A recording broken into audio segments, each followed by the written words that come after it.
বিএনপির জ্যেষ্ঠ যুগ্ম মহাসচিব অ্যাডভোকেট রুহুল কবির রিজভী দাবি করেছেন, সুষ্ঠু নির্বাচনের জন্য প্রশাসন থেকে আওয়ামী ক্যাডারদের অপসারণ করতে হবে।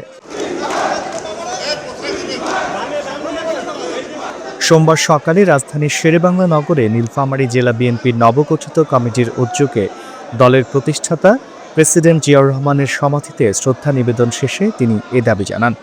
রিজভী বলেন, আগামী ফেব্রুয়ারিতে অবাধ ও সুষ্ঠু নির্বাচন হবে, কিন্তু আওয়ামী আমলের প্রশাসন দিয়ে কোনোভাবেই নিরপেক্ষ নির্বাচন সম্ভব নয়।